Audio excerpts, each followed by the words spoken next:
Hi, I'm Bethany with PlumEasy Patterns, and today I'm going to show you how to bind a hexagon. This is the Morning Star hot pad from PlumEasy. This is the pattern, and the pattern shows the hot pad bound in a circle, but when you're making the hot pad, it starts out as a hexagon, and a lot of people have liked this shape and want to keep it that shape, and have been asking how they can bind this hexagon because they're not familiar with that. So we're showing today one of our methods for binding a hexagon. So the method we're going to be using today to bind our hot pad is a kind of piece as you go strip binding. We'll be using strips of fabric. They're 1.5 inches by about 9 inches. This is just so that I'll be sewing like dot to dot here or edge to edge. I need about 1.5 inches hanging off of each side. I'll line up my strip on the edge, right sides together, centered between my side, and I'm going to sew a 1/4 inch seam. So let's get started.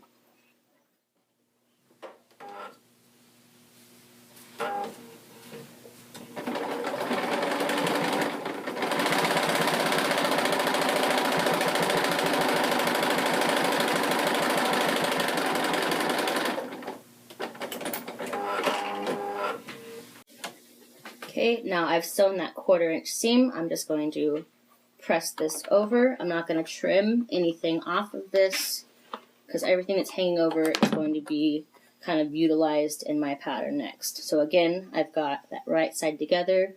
I'm still going to center it between my two kind of edges here and my points. So I wouldn't center it with what I've got here, but with what I've got here. So I'll center it, and again, that's just a regular 1/4 inch seam.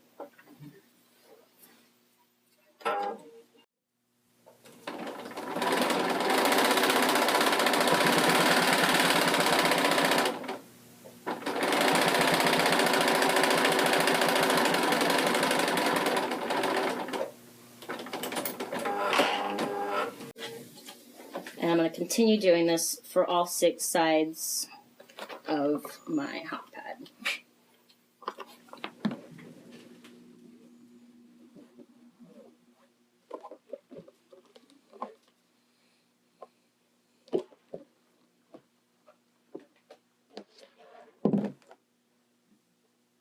So I finished sewing on our strip pieces around the edge of our pattern, or our hot pad here. What we want to do now is get rid of all these little dog ears that are hanging off. To do that, I'm going to start on the back side first. And anything that's hanging out underneath, or right now it's on top of a strip, we're going to cut that off flush with that seam allowance and the edge of our hot pad. I'm just going to use scissors to do this. It's a pretty crude cut, but it doesn't need to be very pretty because none of it's going to be showing. We just got to get these out from under our pattern. You can see.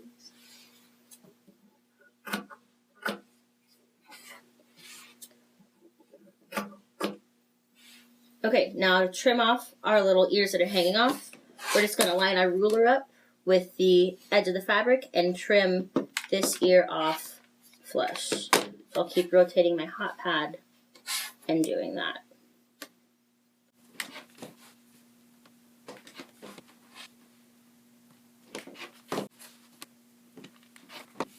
And there we have the binding on our hot pad ready to go. And this will be eventually folded over and ironed and bound. Okay, so we're going to start by taking our binding and we're going to fold it over so it's flush with the edge of our hot pad.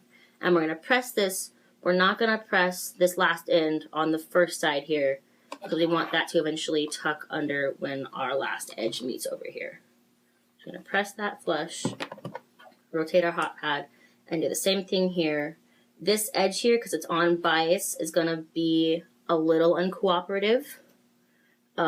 It kind of wants to stretch out, but you can manipulate that into place and get it to kind of submit to your will as you're doing this. But this is, again, going to be flush with the edge of your hot pad. And I'm going to keep doing this all the way around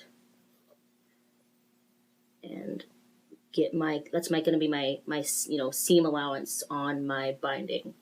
So that when I do flip this over onto the back here, I've got a nice clean edge.